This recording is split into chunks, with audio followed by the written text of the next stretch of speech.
Bonjour à tous, bienvenue dans notre focus capital humain. La dernière fois, on a parlé de posture du dirigeant. Aujourd'hui, on va s'intéresser à son équilibre de vie. Un entrepreneur, et plus particulièrement un entrepreneur en start-up, est soumis à tout un tas de défis au quotidien. Il est soumis au stress, à la pression, à la charge mentale. Et en parallèle de ça, il doit prendre énormément de décisions, des décisions importantes, des décisions impactantes pour son entreprise, pour lui, pour son équipe. Donc on se retrouve avec un entrepreneur isolé à la fois dans son univers professionnel et à la fois dans son environnement personnel. En plus du risque d'éloignement avec ses proches, il faut comprendre que le bien-être du dirigeant est un véritable KPI de l'entreprise qui doit être piloté comme tel, puisque le bien-être, l'état mental de l'entrepreneur se répercute sur l'ensemble des problématiques business.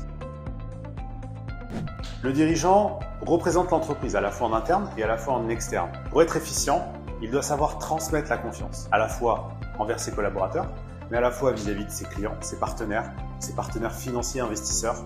Et à côté de ça, on se retrouve avec un entrepreneur passionné, avec un focus permanent sur le développement et la croissance de son entreprise, ce qui lui fait poser son équilibre de vie et son bien-être personnel bien après les priorités de l'entreprise. En négligeant son équilibre de vie, il augmente le risque de surmenage, d'augmenter le niveau de stress. Et dans cet état, non seulement il va faire baisser le niveau de confiance transmis, mais en plus de ça, il va baisser son niveau de productivité et de lucidité dans ses décisions. Et à contrario, quand la balance est équilibrée, c'est l'ensemble des dimensions de la vie de l'entrepreneur qui s'en retrouvent améliorées.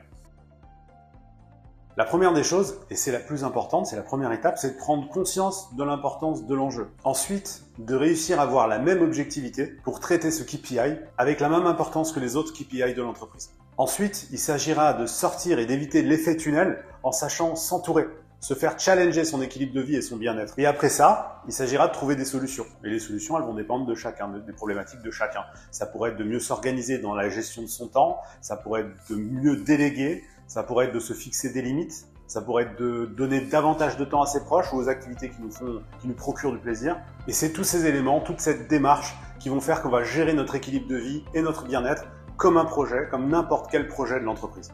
Donc s'il y a une chose à retenir de cette vidéo, c'est que la notion de sacrifice dessert l'entreprise et que mettre le focus sur son bien-être est capital pour le développement de son entreprise. Nous, on se retrouve dans une prochaine vidéo Focus Capital Humain. En attendant, si vous avez des idées de sujets qu'on pourrait traiter ou des questions, n'hésitez pas à les laisser en commentaire. Je vous dis à très vite.